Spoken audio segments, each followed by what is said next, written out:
মানে আসল কথাটো ক'বলৈ গ'লে এডভান্টেজ আসামৰ কথা ক'লে আমাৰ মানে অলপমান মনত চিন্তাই উদয় হয়। আপোনালোকে নিশ্চয় মনত ৰাখিছে যে যোৱাবাৰ যেতিয়া এডভান্টেজ আসাম পাতিছিলে সেই সময়তো প্ৰায় 100 কোটি টকা ব্যয় কৰা হৈছিল।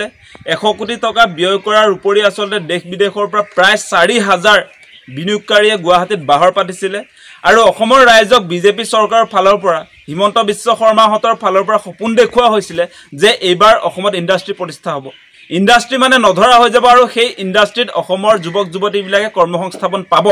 তেনেকুৱা এটা সপোন আমি দেখিছিলোঁ, কিন্তু শেষত আমি দেখিবলৈ পালোঁ যে এডভান্টেজ আসাম পাতি হোৱাৰ পাছত তাৰ পাছতে আমি লক্ষ্য কৰিলোঁ যে লোকপ্ৰিয় গোপীনাথ বৰদলৈ যিটো আন্তঃৰাষ্ট্ৰীয় বিমানবন্দৰ আমাৰ ৰাজহুৱা খণ্ডৰ যিটো বিমানবন্দৰ আছিলে সেইটো আদানীক বিক্ৰী কৰি দিলে।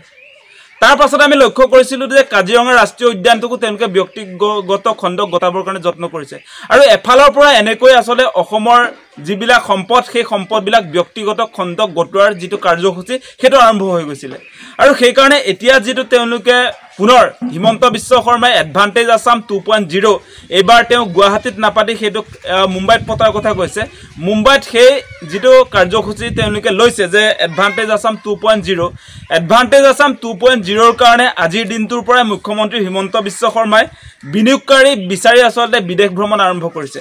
আজি 9 জানুৱাৰী 2025 চন আজিৰ দিনটোৰ পৰাই তেওঁ আসলে বিদেশ ভ্ৰমণলৈ ওলাইছে আৰু বিদেশ ভ্ৰমণৰ নামত তেওঁ ইতিমধ্যে যিবিলাক দেশলৈ যাব তাৰ তালিকা ৰাজহুৱা হৈছে।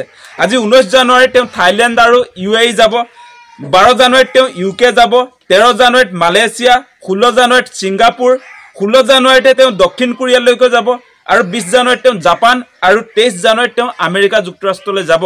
আৰু এনেকৈ তেওঁ বিদেশৰ পৰা মানে বিনিয়োগকাৰী বিচাৰি ইতিমধ্যে তেওঁৰ যি আপোনাৰ বিদেশ ভ্ৰমণ সেই বিদেশ ভ্ৰমণ আৰম্ভ হৈছে আজিৰ দিনটোৰ পৰা। আৰু আমাৰ এই মুহূৰ্তত পোনপটীয়া প্ৰশ্ন, এই হিমন্ত বিশ্ব শৰ্মা ডাঙৰীয়া আপুনি যে ইতিমধ্যে বিদেশ ভ্ৰমণৰ তালিকাই যে প্ৰস্তুত কৰি যাবলৈ আৰম্ভ কৰিছে, আপোনাক এটা প্ৰশ্ন সুধিব খোজো যে আপুনি যি এডভান্টেজ আসাম 1.0 পাতিলে সেই 1.0ৰ অনুসৰি প্ৰায় 100 কোটি টকাৰ ৰাইজৰ ৰাজকোষৰ টকা যে খৰচ কৰিলে, আজিৰ দিনটোত আপুনি সেই এডভান্টেজ আসাম পাতি কেইটা ইণ্ডাষ্ট্ৰি কৰিলে তাৰ উত্তৰটো আমাক দিব লাগে। আপুনি প্ৰথমতে ৰাজহুৱা কৰক যে এডভান্টেজ আসাম পতাৰ পাছত কেইটা ইণ্ডাষ্ট্ৰি অসমত প্ৰতিষ্ঠা হ'ল তাৰ উত্তৰটো হিমন্ত বিশ্ব শৰ্মাই প্ৰথমতে দি লওক। তাৰ পাছত তেওঁ দ্বিতীয় কাৰ্যসূচী আৰম্ভ কৰক। এতিয়া আপোনালোকে নিশ্চয় লক্ষ্য কৰিছে যে এডভান্টেজ আসাম পতাৰ নামত এফালৰ পৰা আমাৰ ৰাজহুৱা খণ্ড ইণ্ডাষ্ট্ৰিবিলাক ব্যক্তিগত খণ্ডক গতাব, তাৰ কাৰণে আমি এডভান্টেজ আসাম পাতিবৰ কাৰণে অনুমতি দিম নেকি বাৰু? সেই কথাটো অসমবাসী ৰাইজে এবাৰ অনুভৱ কৰক।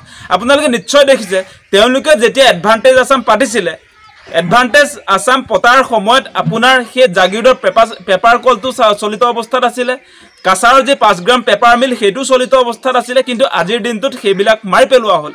আৰু আপোনালোকে নিশ্চয় দেখিছে এডভান্টেজ আসাম পতাৰ পাছত আমাৰ এই BSNLটো তেওঁলোকে ব্যক্তিগত খণ্ডক গতাই দিলে। আপোনালোকে নিশ্চয় দেখিছে যে এফালৰ পৰা আপোনালোক সকলোৱে নিশ্চয় লক্ষ্য কৰিছে শেহতীয়াকৈ আমাৰ যিটো অসম ৰাজ্যিক চিৰিয়াখানা সেই চিৰিয়াখানাকো আম্বানীক দি দিবৰ কাৰণে তেওঁলোকে উঠি পৰি লাগিছে। আৰু যেতিয়া ৰাইজে প্ৰতিবাদ কৰিলে, প্ৰতিবাদ কৰাৰ পাছত তেওঁলোকে চিৰিয়াখানাটো বিক্ৰী কৰিব নোৱাৰিলে, কিন্তু আপুৰুগীয়া যিবিলাক তাত জন্তু আছিলে সেইবিলাক এফালৰ পৰা আম্বানীৰ চিৰিয়াখানালৈ ৰপ্তানি কৰিলে। গতিকে এনেকৈ এডভান্টেজ আসাম পাতি অসমক বিক্ৰী কৰিবলৈ আমি কেতিয়াও অনুমতি দিব নোৱাৰোঁ।